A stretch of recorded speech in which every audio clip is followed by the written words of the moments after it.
السلام علیکم پیارے مسلمان بھائیوں، خوش آمدید کہتے ہیں آج کی ہماری اس ویڈیو میں۔ مزید اچھی ویڈیوز دیکھنے کے لیے ہمارے چینل دین تعلیم کو سبسکرائب کر لیں تاکہ آنے والی ویڈیوز کی اپڈیٹ آپ تک پہنچ سکے۔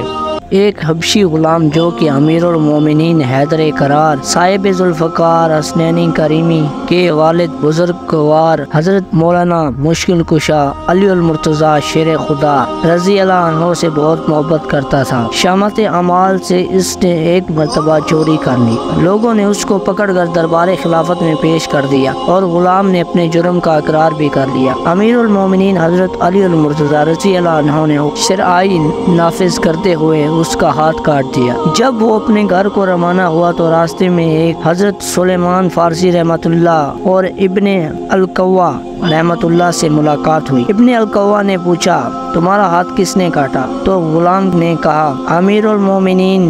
ابن القوا نے حیرت سے کہا، انہوں نے تمہارا ہاتھ کاٹ ڈالا، پھر بھی تم اس قدر اعزاز و کرام کے ساتھ ان کا نام لیتے ہو؟ غلام نے کہا، میں ان کی تعریف کیوں نہ کروں جنہوں نے حق پر میرا ہاتھ کاٹا اور مجھے عذاب جہنم سے بچا لی۔ حضرت سیدنا سلیمان فارسی رحمت اللہ نے دونوں کی گفتگو سنی اور حضرت سیدنا علی المرتضیٰ سے اس کا تذکرہ کیا تو آپ رضی اللہ عنہ نے اس غلام کو بلوایا اور اس کا کٹا ہوا ہاتھ کلائی پر رکھ کر رومال سے چھپا دیا، پھر کچھ پڑھنا شروع کر دیا۔ اتنے میں ایک غیبی آواز آئی، کپڑا ہٹاؤ۔ جب لوگوں نے کپڑا ہٹایا، غلام کا کٹا ہوا ہاتھ کلائی سے اس طرح جڑا تھا کہ کہیں کٹنے کا نشان تک نہیں تھا۔ سبحان اللہ، کیسا ہی پیارا واقعہ ہے۔ اگر آپ کو ہماری ویڈیو اچھی لگے تو ویڈیو کو لائک اور ہمارے چینل دین تعلیم کو سبسکرائب کریں تاکہ آنے والی ویڈیوز کی اپڈیٹ آپ تک بر وقت پہنچ سکے۔ تب تک کے لیے اللہ حافظ۔